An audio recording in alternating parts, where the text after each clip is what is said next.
Wellness means so many different things to so many people. But for me, if I could summarize it in one sentence, it would be the ability for me to focus my energy on the things that bring meaning to my life and to do it in a way where the demands don't exceed my capacity. Of course, it's the things like spending time with family, Having some nutritious food. going for my walk in the morning, which I do every morning before I start my workday. And then sleep. I am a huge sleep advocate and nerd. It is one of the things that is a non negotiable for me. The simple things, reading Harry Potter to my kids. So we know from our own research, but also market research that, the people that have the biggest impact on our well-being on a day-to-day basis are the people that we work most closely with, or the people that we spend most of our time with. And since as working adults, we spend most of our time at work, unfortunately, the people that we work with have a huge impact on our well-being. We have this sort of idea that career is separate from self care. There's the stuff you do to balance all the stress from career. But in a way, I think about career as such a key component to my well being. Part of wellness is really figuring out what's the right rhythm, what's the right dance, right, between life and work. And that always ebbs and flows. About 6.5 years ago, I found myself completely burnt out to the point where I really physically, mentally, couldn't get out of bed, couldn't engage in life or work in any meaningful way. I had kind of lived my career up to that point, defining success by what I saw everybody else doing. But I never really stepped back to actually define that for myself and say, okay, what does success look like? And what are those things? What are those behaviors that I believe that are going to get me there? And an organization will take whatever you will. I mean, there's always work that is still left undone. You will never, ever, ever get caught up. There's always work. You have to learn to manage that yourself and prioritize that and ask for help when you need help. When people ask me what's the biggest lesson that I learned from burnout is I didn't ask for help when I needed help. I didn't even ask for help when people came to me and said, "Do you need help?" And the reason that I didn't was because I processed it as failure. I looked around and we're all really good at showing up and pretending like everything's great, right? And so I looked around and I was like, wow, well, everybody else seems to be able to have their shit together. What's wrong with me?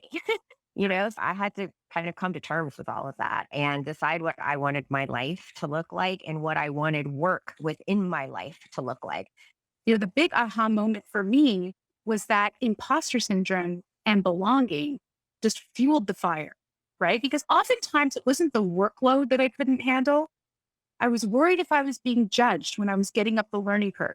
And then I was worried about telling people that I needed fertility treatments because I couldn't get pregnant and how that was going to fit in. And then I was worried when I was nauseous and I had to come in late to work in order I was being judged there. Or even when I was even more junior and I wanted to take a 15-minute break or 20-minute break and hop off the desk, would people wonder where I am? And so again, if you think about that capacity situation, it's just draining. On top of the demands that you have when you're worrying about it, you can't function. The idea that well-being and high performance are somehow mutually exclusive is ridiculous, right? You need well-being to sustain high performance. If you really want your people to win and you want the firm to win, then the important thing is to create champions in life. We owe it to one another as leaders and as colleagues to be open about what our needs are, be open about what we're struggling with. I think, number one, leaders are human beings too.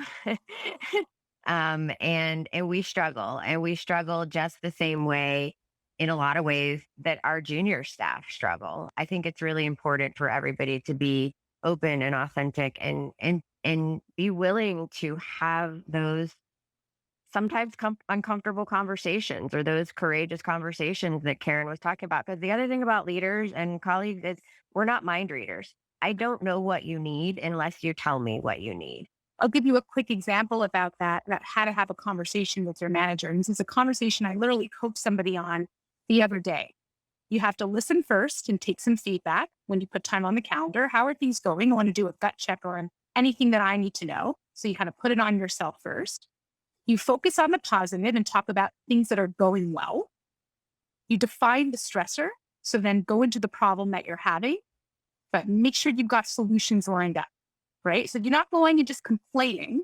You're coming and saying, this is the issue. So in this particular case, I really kind of feel out of the loop. I'm already a VP and I'm not really getting client, FaceTime. So here are the three solutions I've come up with. And then let's follow up. Like, I'm so glad we had this discussion. Let's put time on the calendar in a month. Does that sound right? And we'll follow up on how things are going. So then you hold the manager accountable, and then also holding you accountable, right? To the feedback they just gave you. A lot of people think that, wellness and well-being has to be very expensive and you have to spend a lot of money on these programs. And those things are great. And learning and development and, teaching people and giving them the right tools and resources, those are all really important part of the foundation. But really what it comes down to is the behaviors and the team that you're on, and knowing that if you do the things that matter to you in your life, that your team has your back, that the organization has your back, and that you're going to be supported. Emotions in the workplace for so long were like, taboo. Emotions in life, right? We girls were, we're told we're too emotional, or things like that, right? And now we're creating space in the workplace for people to show up with their full humanity, and and express their emotions. And so I really encourage that, because it allows me as a leader to be a better leader and to support them, and it allows everybody else around us to kind of know what's going on and to be better colleagues and better teammates. And it just creates a really psychologically safe environment for everybody to speak up and ask for what they need.